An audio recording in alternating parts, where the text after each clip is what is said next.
Good afternoon, everyone, and welcome back into our Nexus Gaming Series Division C West matchup. On the left-hand side, we have Artemis with Ash on the Chromie. Dark Horse going to be on the Rainer. Seven will be on the Deckard Cain.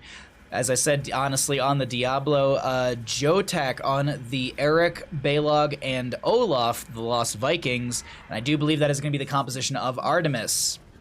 For the right-hand side, we have the members of 210 Blechmen Street.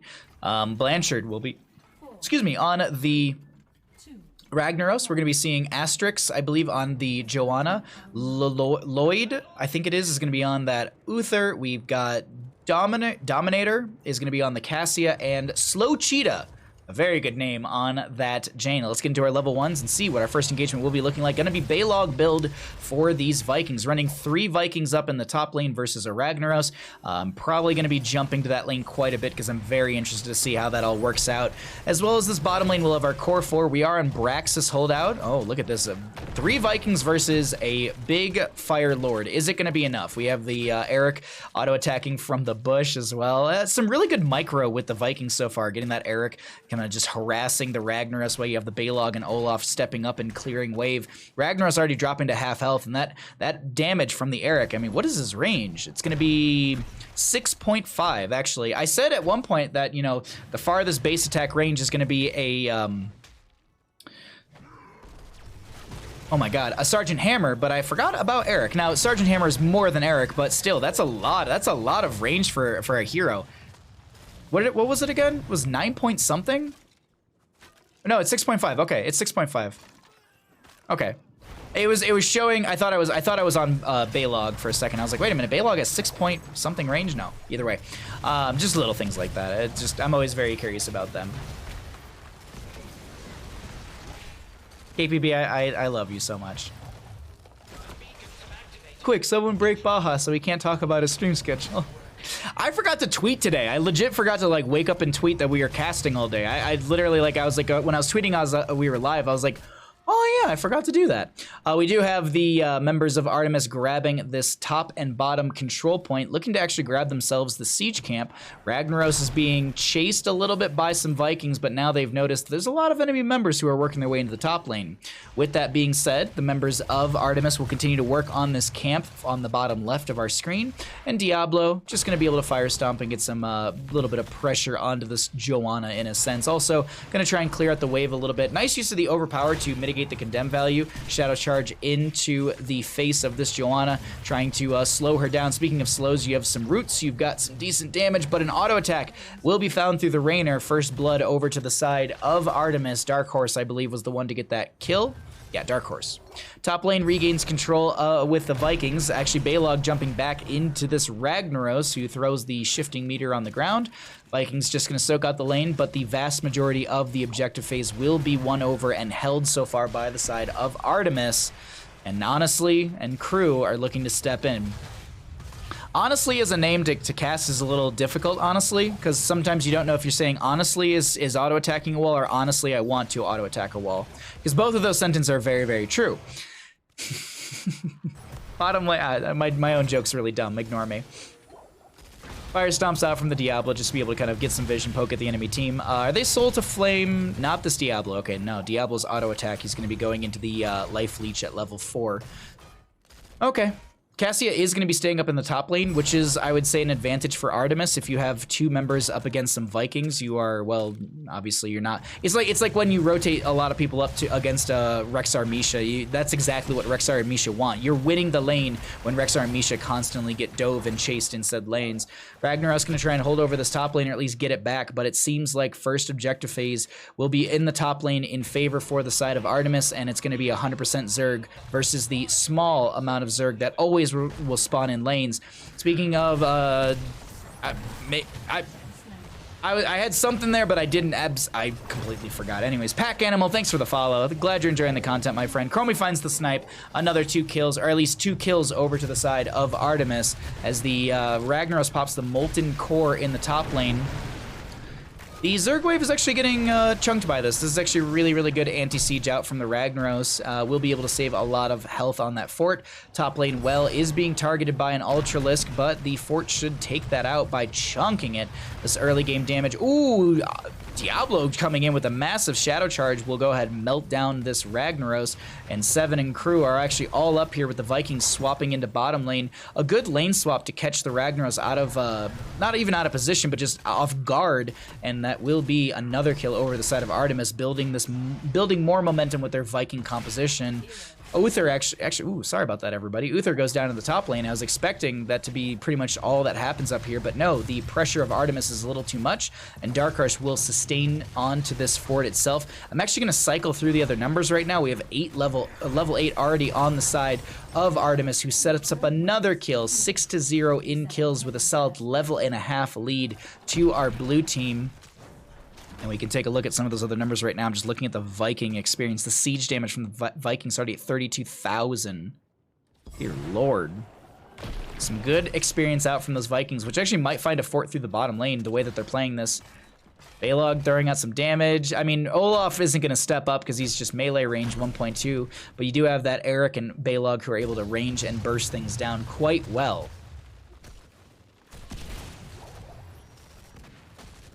Sorry, just getting a sip of beverage right there, as we do have a bit of a lull in the game. Gonna have our wait till our next objective phase, so until then, gonna do some camp rotations. Gonna set up in this top lane. Diablo, Shadow Charge, Overpower. Or I guess Overpower, Shadow Charge, doesn't matter. Cassia tries to fend out onto the Rainer, not enough damage, and that will be another kill. 7-0 in kills in favor for the side of Artemis, who are running away with the early game of Brax's holdout. Ragnar's doing his best to manage these lanes. Once Lava Wave comes up, that might be a great way to deal with the Viking push pressure, as well as give you some extra wave clear against these Vikings. But you can see right there, Ragnar's considering to step up, but doesn't want to step too far into lane with the dive and aggressive potential of the enemy team. Though that enemy team is scouted out, grabbing this camp on the aggressive side of the map, and that will press into this top lane with the camp that was already grabbed on the left side of their map.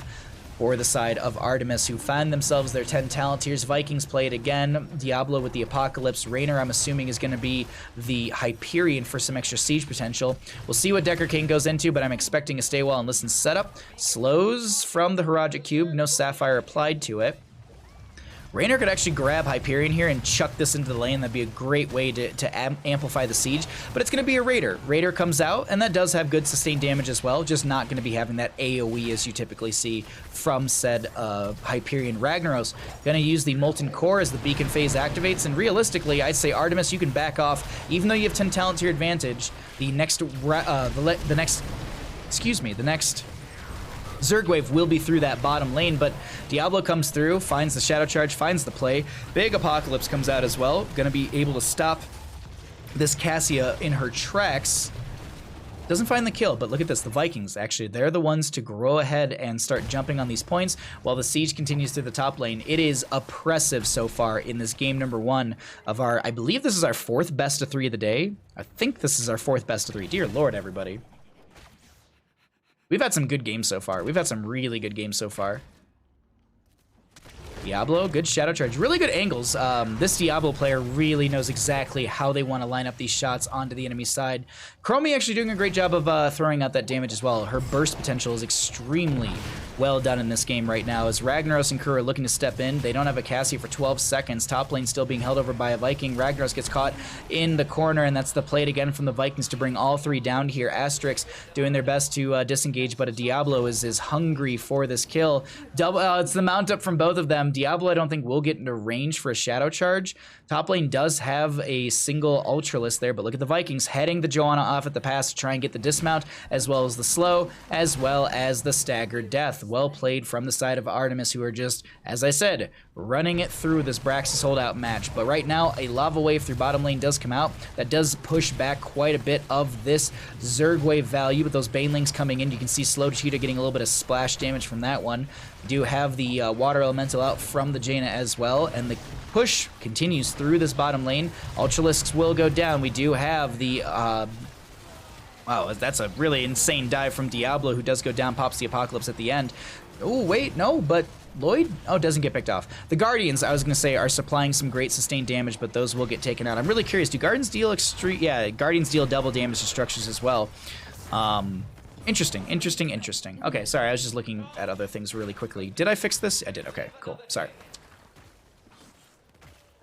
Oh, slow cheetah. Yeah, that was a little bit of a threat. Vikings are a little terrifying at times as well as the Nordic attack squad, but speed boost is used. Blessed shield will be missed.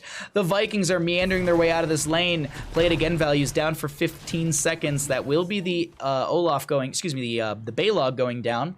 Eric is going to try and sneak away as the Balog will sacrifice himself. The mounted Joanna looks to slow down this Eric, but look at Eric. He's leading the enemy team to him, and they may have found a kill onto the Eric, but a stay well and listen will set up the kill onto this Ragnaros. There's the sleep onto the Joanna, but she pops the Iron Skin to avoid the Diablo damage. Now Diablo stepping back into a bush, finds a few of the enemy members. Jaina trying to come in here. Chromie has some good sustained damage and zoning. Bakjay, how you doing? Wow.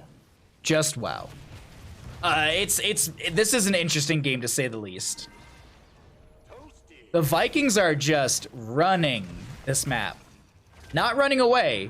They're running this map. They are in full control of what needs to happen, and the Death Squad, this Diablo, finding every angle. Right there was no angle, but here's the setup, and Divine Shield forced out onto the Jaina. She's going to try and circle back into this engagement as Diablo has no souls, does go down easily to the enemy side. Ragnaros pops the Molten Core Flame. Slow Cheetah getting slowed as the Lava Wave comes through bottom lane to try and push things back. Raynor does go down as well, and the members of 210 Blechmen Street starting to find some momentum of their own. Terralyn, what's up? Pack Animal, good to see you. Well, Pack Animal, thank you for the follow 7 minutes ago. Sorry. I'm seeing names in chat, and I'm just like, ooh, friends. But 13 is here on the right-hand side. Can 210 Blechmen Street start to turn things around, or will the Viking oppression continue? Diablo respawns in 3 seconds. Raynor up in 10. Equal talent tiers. It's 14-3 in our levels, though. And our third objective phase of the game is up. Webweavers. The Zerg Wave will go into the top lane for the side of Artemis, and 210 Blechmen Street will have their Zerg Wave in the bottom. 16 talent tiers a level way for the side of Artemis, and we'll see, can Artemis grab 16, or will there be a big turnaround? Blessed Shield does come out. There's going to be a follow-up stun onto this Chromie. Stay a while and listen will go out, and it's also going to kind of wake up the Joanna immediately, but it's actually still great.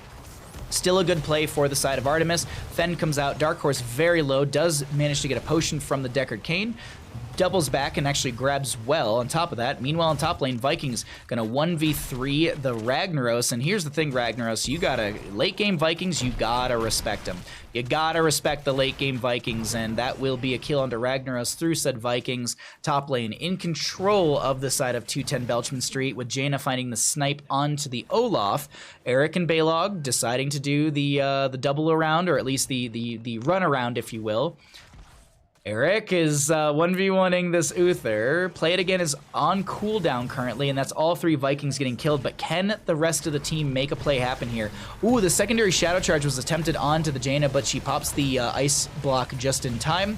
Divine Shield goes out onto her, but she steps into Chromie Sand and she goes down. It's going to be Vikings for a Ragnaros and a Jaina. Is there more? The Apocalypse from Diablo will connect onto this Cassia, and she goes down. Lava Wave comes out through top, but Diablo is not concerned whatsoever. He Shadow Charges into the Lava Wave, looking to try and make a play here. Ragnaros back from death. 16 advantage to the side of our red team, our blue team. Our red team just trying to back off right now as Raynor gets enough damage. There's going to be a Shadow Charge, overpower all the damage into the Ragnaros, and he goes down. Souls bought back by the Diablo. Speaking of things that are back, the Vikings are on the map again.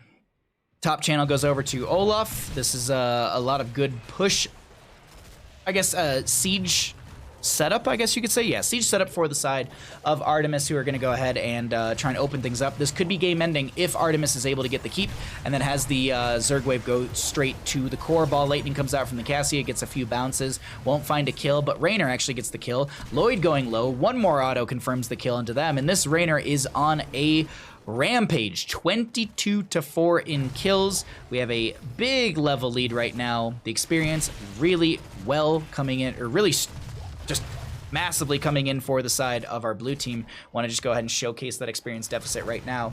I'm so glad TLV are hard to play because they're so OP right now. I agree. I love the TLV, just hate them when I use talents to get it. Yeah. Some Vikings are good. Some Vikings are good, Pizza. Just hate that I have to use talents to get abilities. Yeah, I get that. But I also, at the same time, love that aspect of the Vikings. I actually think that's a really, really cool aspect from them. Another cool thing on this map is going to be a camp to be grabbed with the Zerg wave that is coming in through top lane. This could, as I said, be game ending. Molten Core from the Ragnaros will not be interrupted. There was a Hearth out from the Joanna for full health and mana.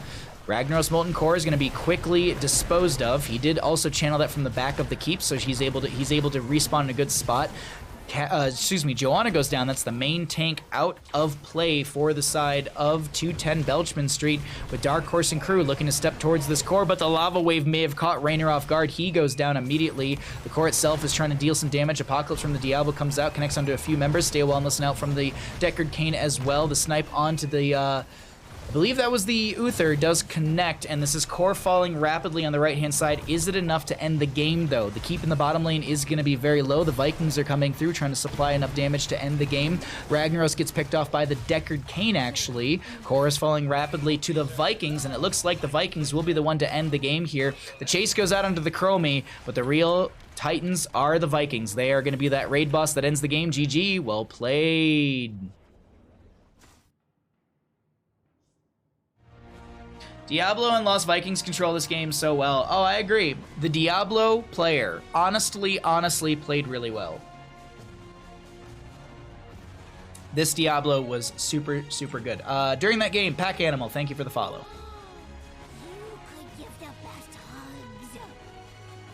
All right, let's show some talents.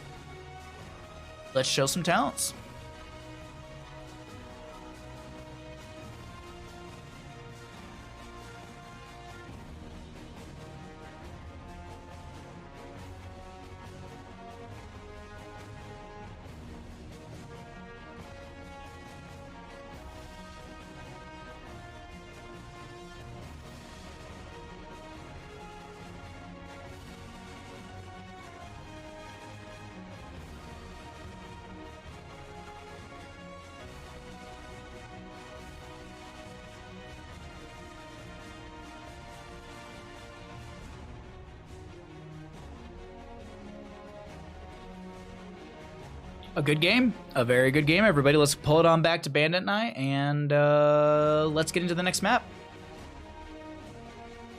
How are you all doing today? How are you all enjoying the games? How are your Wednesday afternoons, everybody? Or I guess, how are your Thursday mornings, depending on where you are?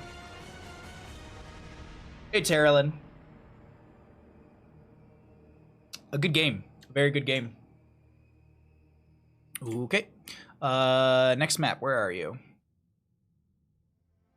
Yep, there we go. Oh, damn. Oh, damn. Oh, damn. Did we luck out with this game? This is a good draft. This is a good draft, everybody. This is a good...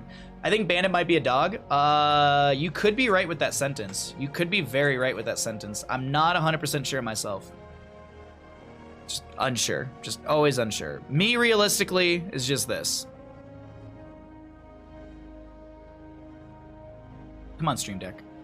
Memes. We got memes, Stream Deck. All right, apparently not. There we go. Does he contribute much to the shoutcasting? Bandit is the reason we cast games. Bandit is the real MVP of this channel. That's the truth. We all know that. How are you doing today, my friend?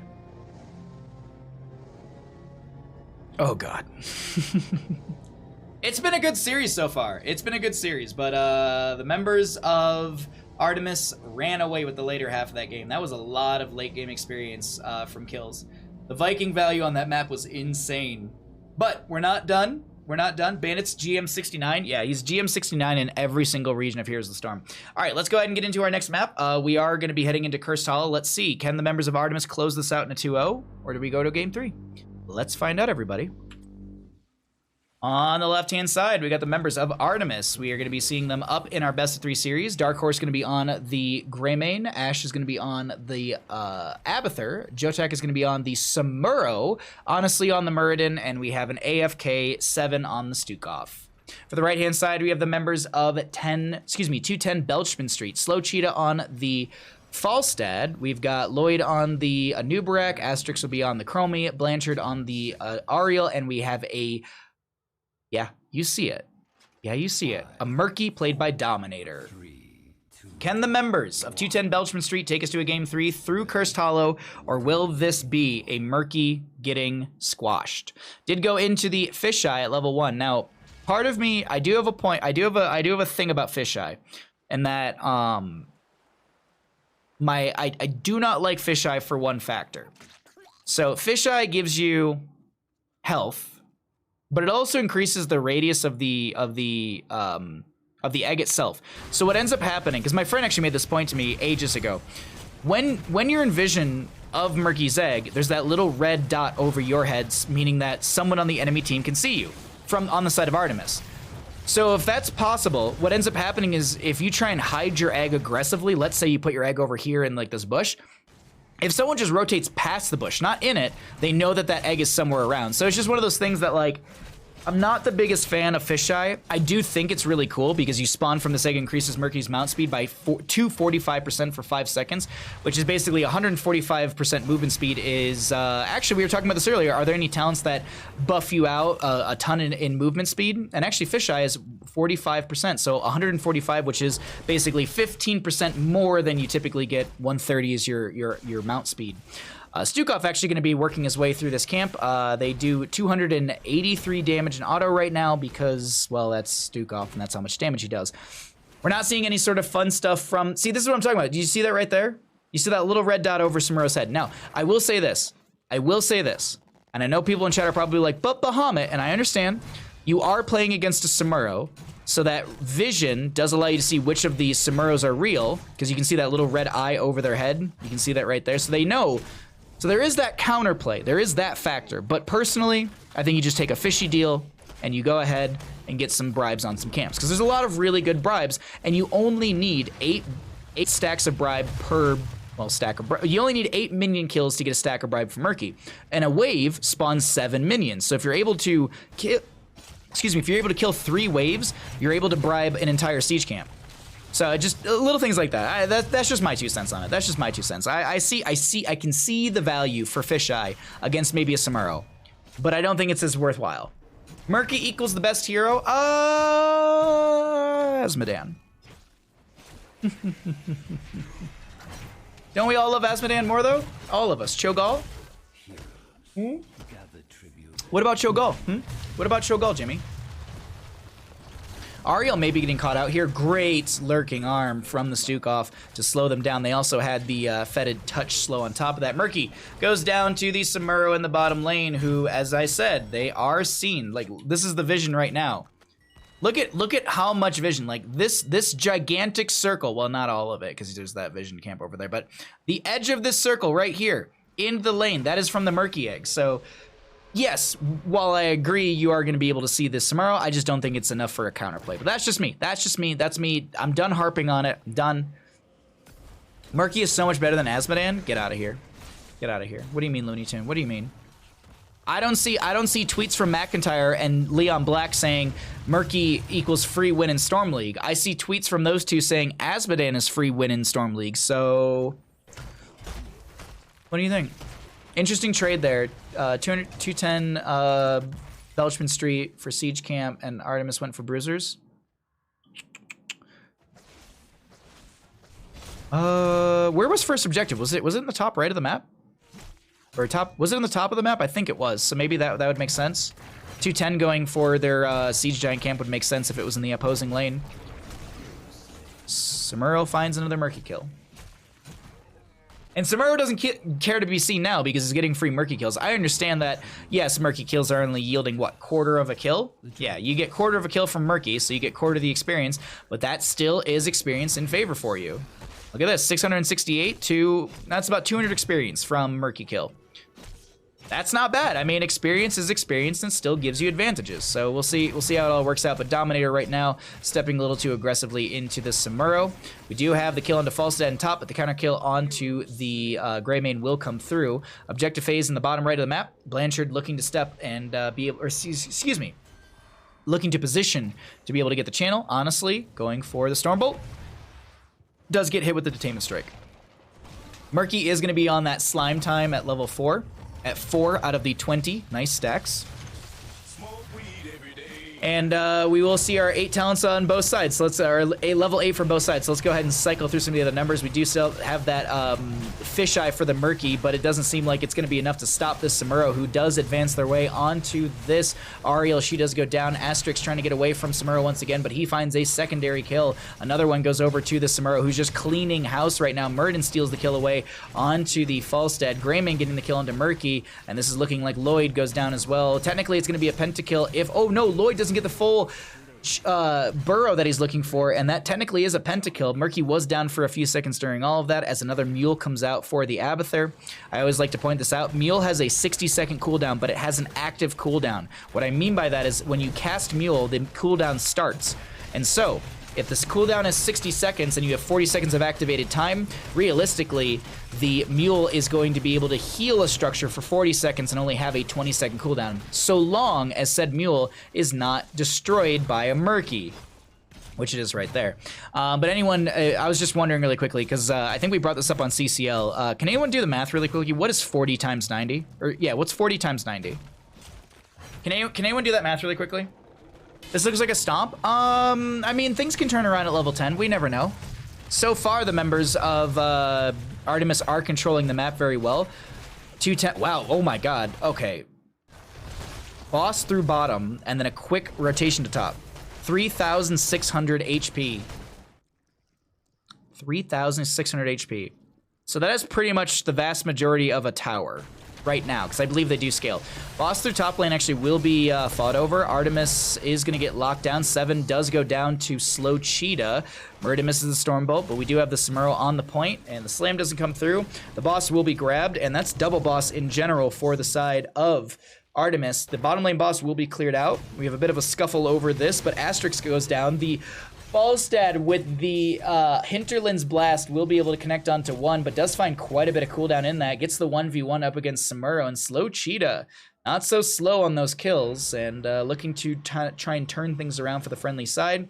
Unfortunately, though, it looks like the Murden will be able to get themselves the channel, and if and that also will be Curse as well. Dear Lord. Dear Lord. That's a rough go right there. Meanwhile, through mid lane, we are going to be seeing 7 and Honestly brawling out over all of this. Or not really brawling, but just trying their best to clear things out. Murky and bottom trying to push things out as well. But this is a curse over to the side of Artemis, and Murky not able to dive underneath the tower onto the Abathur right there, which is unfortunate. But Samuro will be the one to dive out onto Murky. Does use the Blade Storm, doesn't continue to chase onto Murky. I thought they were going to continue to chase. Oh, wait, Murky. Murky's egg is going to be visible to the Samuro, who slowly works his way around towards that egg, as well as the Murky. 1, 2, 3. Oh, nice puffer, or nice bubble. One more auto. Ooh, he's not in range. Slime time value. Slime time value. Because I believe he's through the halfway, so he's got damage, but I believe Slime time has a little bit of slow on it already, so that's going to be a bit of a rough go right there for the Samuro player trying to get that kill into Murky. Not the biggest deal, but yeah, 20% slow. It's increased to 30. Yeah, so you get a 30% movement speed reduction once you finish out that quest itself. But the curse does end. The mid lane keep will be going down in favor for the side of Artemis. Actually, no, it won't. Artemis is actually going to be forced away in 210 Belchman Street. Oh, I thought the Murky was going to maybe make some plays here, some slows. I didn't think they were going to kill, but honestly, turns around and finds the Murky kill. 7 and crew are able to back off, and this is overall a really well-played curse for the side of Artemis. The Tame Strike out of Chromie's Q felt my soul. Oh. This seriously though, it still is really, really good games. I'm just sighing because I'm just like, yeah, a little anti-synergy here and there. Murky gonna grab the camp on the right-hand side. We do have they're putting their... This is the issue that I kept harping on with the level 1. If you try and place your egg aggressively, you're just it's gonna get destroyed, especially because the enemy team will see it. Samuro doesn't like... Samuro cares that you see his clones, but if he knows that your egg's around, then he knows that you're around, and he'll just clear the egg and then clear you. Murky, Chromie, both small and annoying. One throws sand, one throws slime. Absolutely. Samuro, though, just doing Samuro things around the map.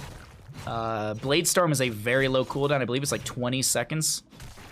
25 seconds, excuse me. So the wave clear from that is actually pretty strong utilization. You actually see that probably used off of cooldown.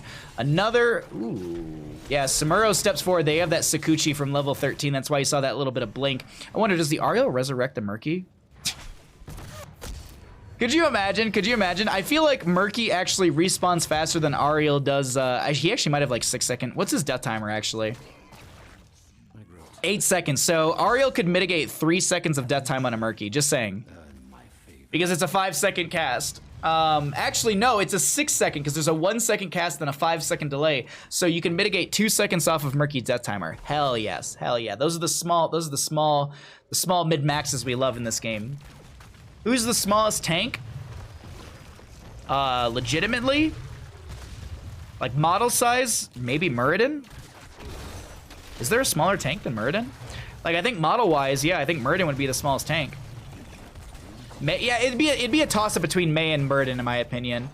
Mei's model size is actually pretty big, but Muradin, it's hard to say. It's really hard to say because Muradin's literally a dwarf, whereas Mei is, I think, a human.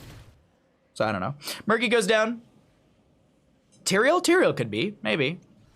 Tyrael's not the biggest boy. Though I feel like with his armor, it adds a ton. I don't know. Maybe we'll look after this game. We'll look at this game. We'll go through the tanks and we'll do it. We'll do a community vote. 16 to 14 in our levels, 9 to 4 in kills, and it is going to be a boss. Excuse me. Potentially over to the side of Artemis. Is it going to be scouted out? That's the one question that I'm just trying to figure out right now. Is there an invade? I know there's no 16 talent here, but it seems like 210 want to try and dive in and make something happen here. A bit of a split fight, though. Muradin coming in for the flank. Stukov does go down, so that's going to be at least that pick right there. Murky comes in with the Octo Grab into Dark Horse right now. Not enough value, though, coming out from that. Anubrak goes down, as well as the Chromie, the Murky, and so while there was the kill into this Stukov, it is going to be a pentakill over to the side of Artemis, who also finish out the Muradin baseline stack. So you have that Pierce and cooldown reduction on your Stormbolt right now. Top lane being pushed up by the Abathur, boss and bottom lanes available. No curse, but we still have the objective spawning on the left side of our map. Samuro pushing things up through mid, Muradin grabbing the vision, and it seems like there's actually a massive push to be attempted. You see some pings coming out, but it's going to be an Abathur who comes through for the channel on this. Ariel, did she respawn? Okay, she did. She's just hearthing out. I was like, wait a minute. Either way, Abathur won't be interrupted. I thought Ariel was going to come through with the interrupt or something like that, but Abathur gets the channel. Second seed. Second tribute for the side of Artemis with the Samuro coming in.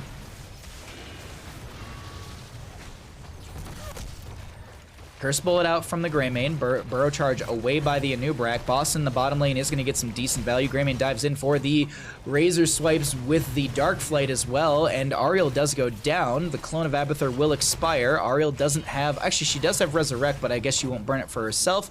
In a bit of an awkward spot, actually, realistically, if she was to respawn. There is going to be Murky able to get the safety bubble away. Cocoon goes out onto the Muradin, or Web Wrap, whichever one. I actually always forget which one it's called because it did have its name change. Cocoon, either way. Nubrak goes down. The core is being sieged by the side of this Artemis boss. It does lose a little bit of its shielding. Curse Bullet does go out from the Greymane, but are we stepping to core? Are we looking to end game? Almost getting the kill onto the Chromie as the Samuro clones dump some damage. But speaking of dumping damage, the core is falling rapidly. It's looking like game number 2 goes over to the side of Artemis. They take the series in a 2-0 fashion. GG. Well played.